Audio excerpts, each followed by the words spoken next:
নমস্কার, agritech YouTube চ্যানেলের সমস্ত কৃষক বন্ধু ও নতুন উদ্যোক্তাদের স্বাগতম জানাই। এই ভিডিওতে আমরা আলোচনা করব মুরগির রোগ নিয়ে, রোগের লক্ষণ নিয়ে এবং টিকা নিয়ে। একটি ভিডিওতে সম্পূর্ণ হবে না, তো এই ভিডিওটিতে আমরা তিনখানা পার্ট রাখবো। প্রথম পার্টে আমরা রোগ নিয়ে কিছু আলোচনা করব, দ্বিতীয় পার্টে রোগ নিয়ে আলোচনা করব এবং তৃতীয় পার্টে রোগ নিয়ে আমরা আলোচনা করব এবং প্রতিটা রোগ নিয়ে আমরা বিস্তারিত আলোচনা করব। তো ওই কারণেই তিনটে পার্ট আমরা করব। তো এটি হচ্ছে আমাদের মুরগির রোগের পার্ট নাম্বার 1। তো আপনাদের যাদের মুরগির বা হাঁস বা যে সমস্ত আমাদের যে পশু পাখিগুলি রয়েছে তাদের রোগ সম্পর্কে জানতে চান, তো এই ভিডিওটা দেখলে কিছুটা আপনাদের কনসেপ্ট ক্লিয়ার হয়ে যাবে। এবং আপনারা যারা মুরগি পালন কমার্শিয়ালভাবে বা বাড়িতে খাওয়ার জন্য বা বিক্রি করার জন্য করতে চান, তো অবশ্যই আপনাদের মুরগিদের রোগ চেনা অবশ্যই প্রয়োজন। তো ভিডিওটি লাস্ট পর্যন্ত দেখতে থাকুন এবং অবশ্যই আপনারা যেখান থেকে প্রশিক্ষণ নেবেন সেখানে অবশ্যই যে তথ্যগুলো দেবে সেই তথ্য অনুযায়ী আপনারা কাজ করুন, কারণ এটি আপনার কোনো ফ্রিড বা এসি নয়, এটি হচ্ছে আপনার লাইভ স্টক, যে কোনো মুহূর্তে যা খুশি হয়ে যেতে পারে। এবং আপনারা যারা কমার্শিয়ালভাবে মুরগি পালন করতে চান, তো অবশ্যই আমাদের ডেসক্রিপশন বক্সে প্লেলিস্টের লিঙ্ক দেওয়া রয়েছে, একটি বেসিক নলেজ পেয়ে যাবেন আমাদের ভিডিও কটা দেখলে। তো চলুন শুরু করা যাক। তো সর্বপ্রথম হচ্ছে আমাদের মুরগি পালন করতে গেলে ওদের রোগ নিয়ে সর্বপ্রথম আমাদের ভাবতে হবে এবং ওদের রোগের বিষয়ে এবং জানতে হবে এবং ওদের রোগকে প্রতিরোধ করার জন্য আমাদের ওষুধ খাওয়াতে হবে, সঠিকভাবে রাখতে হবে এবং অবশ্যই তার জন্য কিন্তু টাকা পয়সাও কিন্তু খরচা হবে। তো আপনাকে ওটাকে কিন্তু আলাদা করে টাকাটা রেখে দিতে হবে, আলাদা এক্সট্রা টাকা, যেটা আপনি আপনার মুরগিকে ট্রিটমেন্ট করানোর জন্য রাখবেন। তো আমরা এই প্লেলিস্টের পরের ভিডিওতে আমাদের 10টি মুরগি, 15টি মুরগি, 20টি মুরগি পালন করলে কত আয় ব্যয় হবে এই নিয়েও ভিডিও বানাবো। তো আমাদের চ্যানেলের সঙ্গে থাকুন। চলুন শুরু করা যাক। তো সর্বপ্রথম আমরা যে রোগটা দেখতে পাই সেটা হচ্ছে রানীক্ষেত। রানীক্ষেত রোগের জীবাণু এক প্রকার ভাইরাস, সাধারণত সকল জাতের মোরগ মুরগির রানীক্ষেতের রোগ দ্বারা আক্রান্ত হয়ে থাকে। মোরগ মুরগি ছাড়াও বিভিন্ন রকম যে পায়রা রয়েছে, বিভিন্ন পাখিরা রয়েছে এবং আপনারা বাড়িতে টিয়া পাখি আড়ে পোষেন, এই সমস্ত পাখিদেরও কিন্তু বা যে আমাদের যদি হাঁস থাকে, হাঁসদেরও কিন্তু এই রোগ দেখতে পাওয়া যায়। রানীক্ষেত রোগের লক্ষণগুলো আপনারা অবশ্যই লক্ষ্য করবেন। যখন আপনারা এই লক্ষণগুলো দেখবেন তখন আপনারা বুঝতে পেরে যাবেন যে আপনার মুরগির বা হাঁসের, আপনার যাই থাকুক না কেন, বিশেষ করে আমরা মুরগি নিয়ে বানাচ্ছি, তো আপনার মুরগির রানীক্ষেত রোগ হয়েছে। তো রানীক্ষেতে হচ্ছে আপনার মাঝে মাঝে চুনা বা সবুজ রং এবং রক্তাক্ত কিংবা তরল পায়খানা করবে। তাহলে এখানে হচ্ছে পায়খানাটা কিন্তু মেন রানীক্ষেতের। চুন সাদা সাদা পায়খানা করবে, সবুজ রং হবে, পায়খানার রং আবার সবুজ রঙও হতে পারে এবং কিছু কিছু ক্ষেত্রে দেখবেন রক্ত পায়খানা করবে, লাল পায়খানা করবে এবং পায়খানাটা একটু তরল মতন হবে। নেক্সট হচ্ছে রোগক্রান্ত পাখির শ্বাস প্রশ্বাস দ্রুততর হয়। বাচ্চা মোরগ মুরগি হাঁ করে শ্বাস নেয়, মাঝে মাঝে আক্রান্ত মোরগ মুরগির ঘাড় বাঁকা হয়ে যায়। তাছাড়া আক্রান্ত পাখির পাখা ছেড়ে দিয়ে ঝিমাতে থাকে, খুঁড়িয়ে চলে, খাওয়া দাওয়া ও ডিম পাড়া বন্ধ করে দেয়। অধিকাংশ ক্ষেত্রেই রোগাক্রান্ত হওয়ার 1 সপ্তাহের মাঝেই মৃত্যু ঘটে থাকে। আবার কোনো সময় রোগের লক্ষণ প্রকাশ পাওয়ার আগেই হঠাৎ মৃত্যু ঘটে। তো এই যে সমস্ত আমাদের লক্ষণগুলি বললাম, যদি আপনার মুরগির দেখতে পান তো অবশ্যই আপনারা রানীক্ষেতের ট্রিটমেন্ট করান। তো আপনারা নিশ্চয়ই বুঝতে পারেন এখানে আমরা পাখি বলতে মুরগিদেরকেই বোঝাচ্ছি। যদি মুরগিটার শ্বাস প্রশ্বাস দ্রুততর হয় বা আপনার মোরগ মুরগির ঘাড় দেখবেন, কিছু মোরগ মুরগির ঘাড় বেঁকে যায় এবং দেখবেন আপনার মোরগ বা মুরগি দেখবেন হাঁ করে আপনার নিঃশ্বাস নেয়।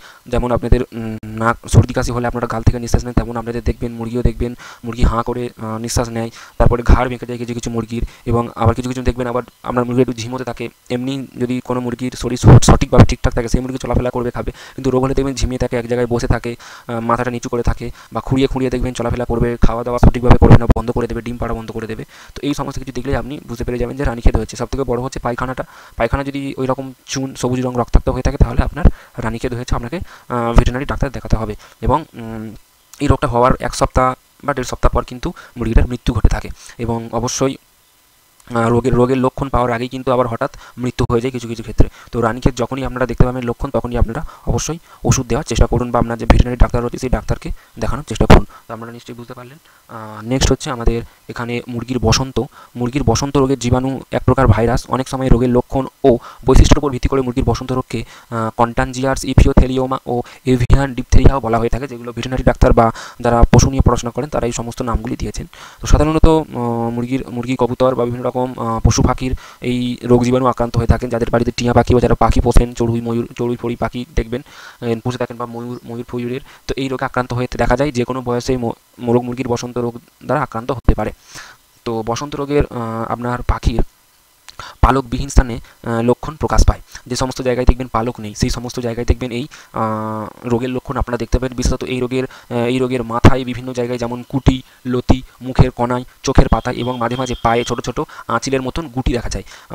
যেমন আমাদের মানুষের গুটি বসন্ত হয়ে থাকে তেমনই মুরগির হয়ে থাকে। গুটি হওয়ার আগে প্রথমে লাল হয় এবং রস জমা হয়, পরে কাল কাল গুটি তৈরি হয়। মাথার বিভিন্ন জায়গায় এই ধরনের গুটি মুরগির বসন্ত রোগ নির্ণয়ের জন্য যথেষ্ট। এই রোগের মুরগিরা খাওয়া থেকে বিরত হয়ে যায়, মানে খাওয়া বন্ধ করে দেয়, খায় অল্প কম খায়। ডিম পাড়া যতটা ভাবে ডিম পাড়তো ডিম পাড়া কমিয়ে দেয় বা ডিম পাড়ে না। এই রোগে বয়স্ক মোরগ মুরগির মৃত্যুর হার কম হয়। এই সমস্ত রোগে যারা বাচ্চা মুরগি রয়েছে তারা কিন্তু বা 1 মাস 1.5 মাস 2 মাসের মুরগিরা কিন্তু মারা যায়, কিন্তু আমরা যেগুলো বয়স্ক মোরগ মুরগি রয়েছে এর কিন্তু মৃত্যুর হার কিন্তু কম হয়। বাচ্চা মোরগ মুরগির মৃত্যুর হার সাধারণত কিছুটা বেশি, যেটা আমরা বললাম। তো আমাদের যদি আমাদের বাচ্চা মুরগির যদি আপনার হয়ে থাকে এই বসন্ত রোগ, অবশ্যই আপনারা চিকিৎসা করান এবং 3 থেকে 4 সপ্তাহ অসুখে ভোগার পর আপনা থেকেই বড় মুরগিগুলি ভালো হয়ে ওঠে। তো এই যে বড় যে মুরগিগুলি বাচ্চা মুরগিগুলি তো আপনাকে অবশ্যই ডাক্তার দেখাতে হবে, কিন্তু বড় মুরগিগুলো কী হয় 3-4 সপ্তাহ এই রোগটা হওয়ার পর ওটা অটোমেটিকলি ভালো হয়ে ওঠে। এবং বাচ্চা মুরগির আপনারা অবশ্যই ডাক্তার দেখাবেন। এবং এই যে রোগটা চেনার লক্ষণ হচ্ছে আপনার মুরগির যে মুখ রয়েছে মুখটা এবং পা দুটি ভালো করে লক্ষ্য করবেন এবং দেখবেন আঁচিলের মতন লাল লাল গুটি গুটি গুটি গুটি মতন হবে, যেমন মানুষের বসন্ত রোগ হয়ে থাকে, এটাকে পক্স বলা হয়। তো ওই রোগটাই কিন্তু মুরগির হয়। তো আপনারা মাথা আর পাটা লক্ষ্য করলে আপনারা কিন্তু লক্ষণ বুঝতে পেরে যাবেন। বাচ্চা মুরগির হলে অবশ্যই প্রথম থেকে ভেটেরিনারি ডাক্তার দেখান এবং বড় মুরগি হলেও আপনারা ভেটেরিনারি ডাক্তার দেখান। এক্ষেত্রে কী হয়, বাচ্চা মুরগি হলে মরে যাওয়ার চান্সটা থাকে 70-80%, কিন্তু বয়স্ক মুরগি হলে মরে যাওয়ার চান্সটা থাকে খুবই কম। তো আপনারা অবশ্যই লক্ষণগুলি দেখে ওষুধ দেওয়ার চেষ্টা করুন। নেক্সট হচ্ছে আমাদের মুরগির কলেরা রোগ হয়ে থাকে। এক প্রকার ব্যাকটেরিয়া দ্বারা মুরগির কলেরা হয়ে থাকে। এই ব্যাকটেরিয়া মুরগির দেহে প্রবেশ করে রক্তের সাথে মিশে এক প্রকার বিষক্রিয়ার সৃষ্টি হয় এবং রক্ত চলাচলের সাথে মিশে সারা শরীরে ছড়িয়ে পড়ে। সকল বয়সের মুরগির এই রোগে আক্রান্ত হয়ে থাকে।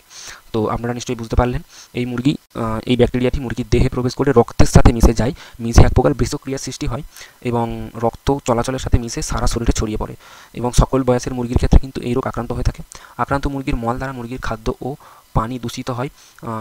বলছে আক্রান্ত মুরগির কি মল দ্বারা, মুরগির যে মল রয়েছে পায়খানা রয়েছে, মল দ্বারা মুরগির খাদ্য ও জল দূষিত হয় এবং রোগ ছড়িয়ে পড়ে। বন্য পাখি, কুকুর, বিড়াল ইত্যাদি প্রাণী দ্বারাও এই রোগ এক জায়গা থেকে অন্য জায়গায় বিস্তার লাভ করে। বাজার থেকে রোগাক্রান্ত মুরগি মোরগ কিনে আনলেও এই রোগ হয়ে থাকে। তো এখান থেকে একটা স্পষ্ট জিনিস বোঝা যাচ্ছে, এই যে রোগটা হচ্ছে আপনার ছোঁয়াচে রোগ।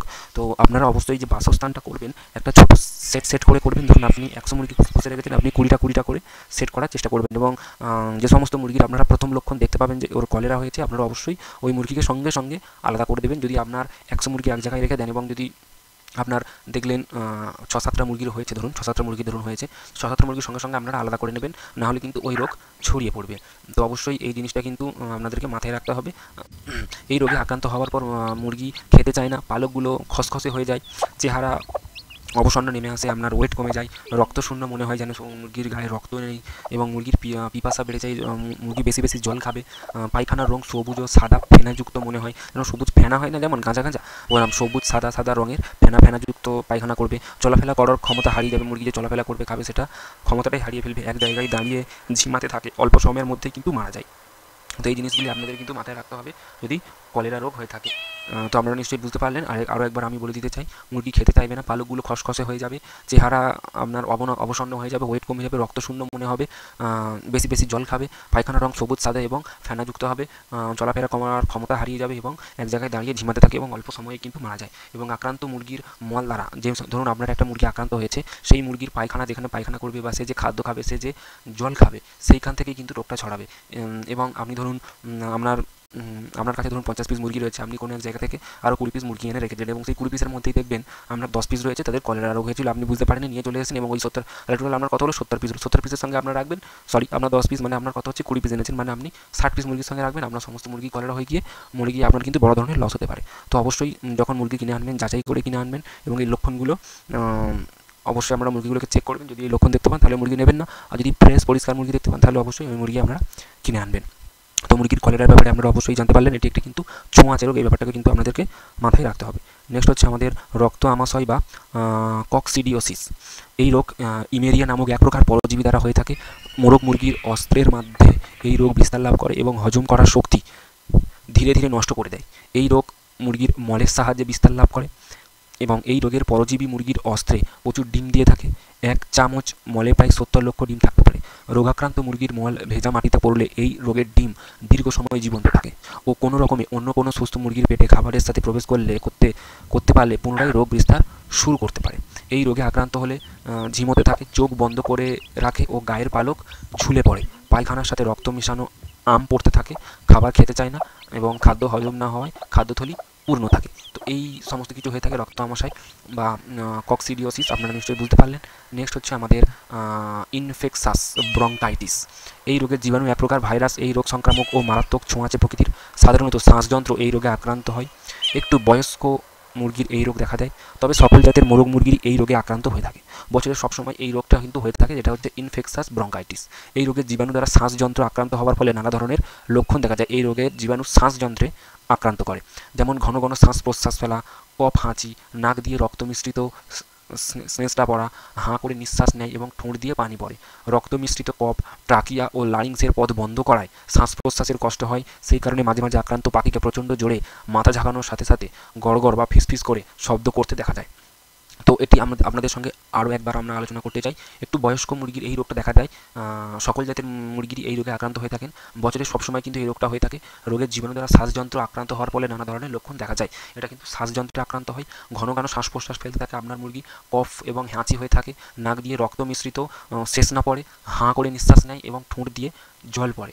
রক্ত মিশ্রিত কফ ট্রাকিয়া লারিংসের পথ বন্ধ করায় শ্বাস প্রশ্বাসের কষ্ট হয়। সেই কারণেই মাঝে মাঝে আক্রান্ত পাখিকে প্রচণ্ড জোরে জোরে মাথা ঝোঁকায় এবং সাথে সাথে গড় গড় ফিস ফিস করে শব্দ করতে দেখা যায়। এই লক্ষণটা দেখতে দিলেই আপনি বুঝতে পেরে যাবেন যে আপনার মুরগির ব্রঙ্কাইটিস বা ইনফেকশাস ব্রঙ্কাইটিস হয়েছে।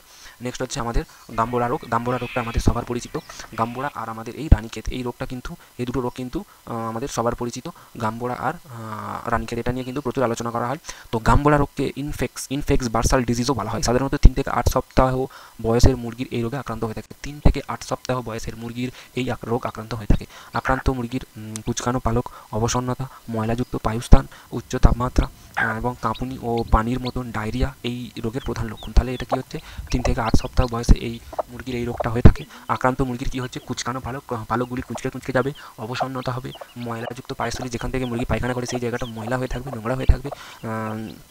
মুরগির আপনার বডি মানে গরম হয়ে থাকবে, মুরগি দেখবেন কাঁপবে, কাঁপুনি আসবে এবং যেমন আমরা জল খাই ওরকম জলের মতন আপনার পায়খানা করবে।